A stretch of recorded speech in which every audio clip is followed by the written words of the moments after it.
സോണിയാഗാന്ധിയാണ് ഉണ്ണികൃഷ്ണൻ പോറ്റിയുടെ അടുത്ത ചങ്ങാതി എന്ന് കണ്ടെത്തി കൊടുക്കുന്ന തിരക്കിലായിരുന്നു CPM.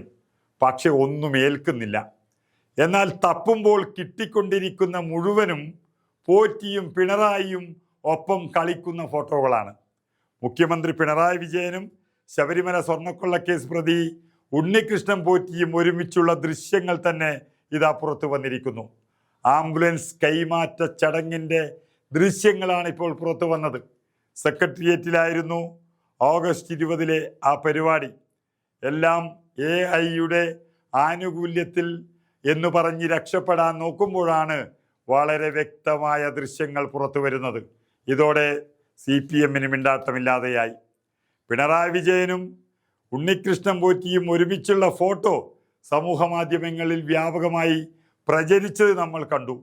അങ്ങനെ ഈ ചിത്രം പങ്കുവച്ച കോൺഗ്രസ് നേതാവിനെതിരെ പോലീസ് കേസെടുക്കുകയും ചെയ്തു. അതും ചെറിയ നേതാവല്ല.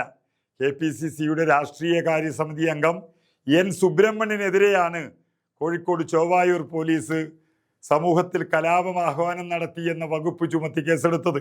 മുഖ്യമന്ത്രിയും ഉണ്ണികൃഷ്ണൻ പോറ്റിയും ചേർന്നുള്ള ചിത്രം AI നിർമ്മിതമാണെന്നും ഇക്കാര്യത്തിൽ വസ്തുതകൾ പുറത്തുവരുമെന്നും CPM സംസ്ഥാന സെക്രട്ടറി തന്നെ പറഞ്ഞതിന് പിന്നാലെയാണ് ഇത്രയും വലിയൊരു നേതാവിനെതിരെ കോഴിക്കോട്ട് പോലീസ് കേസ് രജിസ്റ്റർ ചെയ്തത്.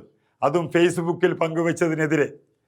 പിണറായി വിജയനും ഉണ്ണികൃഷ്ണൻ പോറ്റിയും തമ്മിൽ ഇത്രമേൽ അഗാധമായൊരു ബന്ധം ഉണ്ടാകാൻ എന്തായിരിക്കും കാരണമെന്നൊരു ക്യാപ്ഷനോട് കൂടിയാണ് ഇരുവരും ഒരുമിച്ച് നിൽക്കുന്ന ഫോട്ടോകൾ അദ്ദേഹം ഷെയർ ചെയ്തത്. എന്നാൽ പിന്നീട് ഇതിലൊരു ഫോട്ടോ പിൻവലിച്ചു. ഫോട്ടോ പങ്കുവച്ചതിന് കലാപാഹ്വാനത്തിന് ചെവായൂർ പോലീസ് കേസെടുത്തത് കൊണ്ടാണ് ഇങ്ങനെ പിൻവലിക്കാൻ കാരണം. സമൂഹത്തിൽ ഇരുവിഭാഗങ്ങൾ തമ്മിൽ ലഹള ഉണ്ടാക്കണ്ട എന്നുള്ളതാണ് അദ്ദേഹം ഇതിന് കാരണമായി പറഞ്ഞത്. അതാണ് FIR ഉള്ളത്. ആധികാരികത ഉറപ്പാക്കിയ ശേഷമാണ് പോസ്റ്റ് ഇട്ടത് എന്നും AKG സെന്ററിൽ നിന്നുള്ള നിർദ്ദേശപ്രകാരമാണ് ഈ കേസെന്നും പിന്നീട് തെളിയുകയും ചെയ്തിരിക്കുന്നു. ഒരു ഫോട്ടോ പിൻവലിച്ചത് കൂടുതൽ വ്യക്തതയുള്ള ഫോട്ടോ ഇടാനാണെന്നും അത് പിൻവലിച്ചുകൊണ്ട് N സുബ്രഹ്മണ്യൻ പറഞ്ഞത് ഇപ്പോഴിതാ വളരെ അർത്ഥവത്തായിരിക്കുന്നു. അധികം താമസിയാതെ തന്നെ സുബ്രഹ്മണ്യന് നല്ല ഫോട്ടോ തന്നെ ലഭിച്ചിരിക്കുന്നു. ഫോട്ടോ മാത്രമല്ല, ദൃശ്യം കൂടി ലഭിച്ചിരിക്കുന്നു.